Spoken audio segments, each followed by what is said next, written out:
triste quando a gente olha, quando eu olho tudo isso, esse contexto, que eu era, de certa forma, eu induzia também as pessoas a fazerem isso. Às vezes, quando eu comento lá em casa, meu irmão até olha para mim e diz: você não tinha vergonha não de fazer isso? Mas é aquela coisa, quem está na dança tem que dançar, né? Ou dança ou rompe com a coisa. E Deus me deu coragem, me deu liberdade para que eu rompesse. O que me sustentava mais dentro do governo? Tem gente que pode até estar fazendo esse questionamento. Olha, você sabia de tudo isso, mas ficou presa lá. Então nós não temos visão de salvação. Às vezes eu chegava para minha coordenadora e ficava perguntando a ela: será que eu vou me salvar?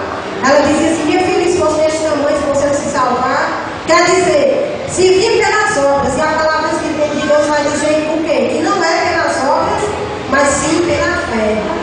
Veja aí como a coisa é colocada erradamente.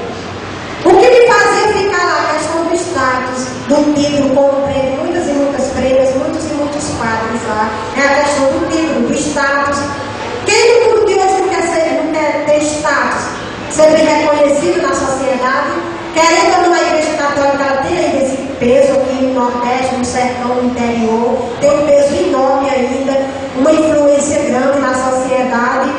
Às vezes a gente chega no hospital, está cheio, alguém vai, bota a fila, bota a freira, o padre lá na frente. Se vai ao mercado é do mesmo jeito.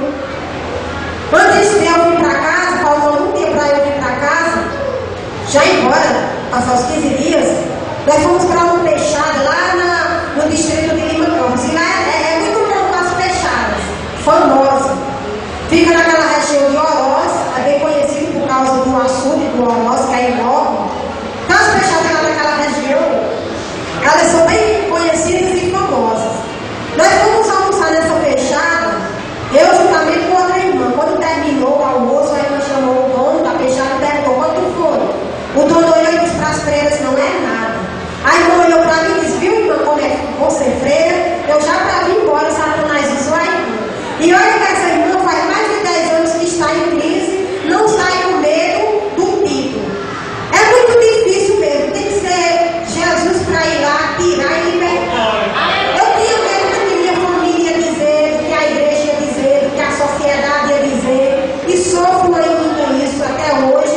As pessoas me chamam de doida, nos chamam de doidos, dizem: são bando de doido, ele é doido, ele é um louco, ela também. Diz que eu fui falsa, que eu traí, me chamam de traidora.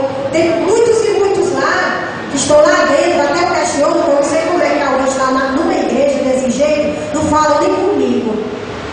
São pessoas cegas, alienadas, que eu entendo que só temos que orar realmente para que Deus dê discernimento a essas pessoas. Então eu peço à amada igreja que ore por nós. É difícil a caminhada, não pense que é só bênçãos, que é só alegria, mas o Senhor vai dando a fortaleza, o Senhor vai caminhando. Aleluia, porque Deus é fiel. Glória a Deus. Então, irmãos, é um pouco dessa experiência de vida que eu quis passar para vocês. Não dá para contar tudo, seria meses e meses, e não teria como contar apenas em uma hora, mas eu acredito que deu para absorver um pouco da história. Não é invenção, tem gente de... Eu já cheguei em cidades que as pessoas diziam assim: isso é invenção, ela não é freira, mas eu tenho tudo arquivado lá na minha casa, está tudo arquivado, não joguei fora, justamente para isso, para que quando alguém chegar a dizer que eu não sou freira, eu tenho como provar. Então está aí também na internet a questão do noivado, do ex-padre com a ex-freira. Não tem como ninguém dizer: é conversa deles, eles não foi, ela não foi freira, ele não foi padre. Então a gente tem como provar, está tudo arquivado, ele tem também as coisas dele arquivadas. Durante 20 anos ele morou no seminário e 10 anos de sacerdócio. E Deus foi lá, salvou, libertou, aleluia. E com certeza Deus vai salvar e libertar muitos e muitos padres, freiras, pessoas que estão lá dentro, que estão realmente por questão de cegueira espiritual.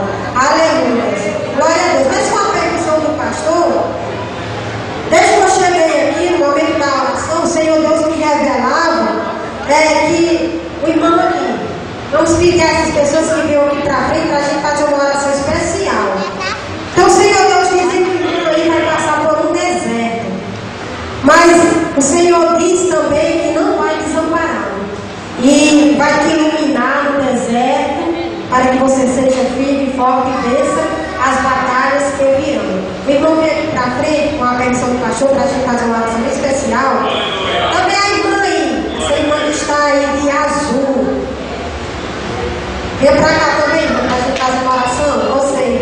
O Senhor manda me dizer assim: tão somente esforça-te e tem muito bom ânimo, para teres o cuidado de fazer conforme toda a lei que meu servo Moisés te ordenou. Dela não te desvie nem para a direita, nem para a esquerda, para que prudentemente te conduzas por onde quer que andares. Aleluia. O Senhor Deus manda te dizer que você tenha cuidado com as amizades na rua, viu? Porque você está começando na rua, porque você está começando em casa, viu?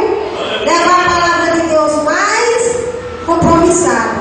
Tenha mais compromisso com a palavra de Deus e muito zelo, muito cuidado. Observe com quem você está andando, com quem está conversando contigo.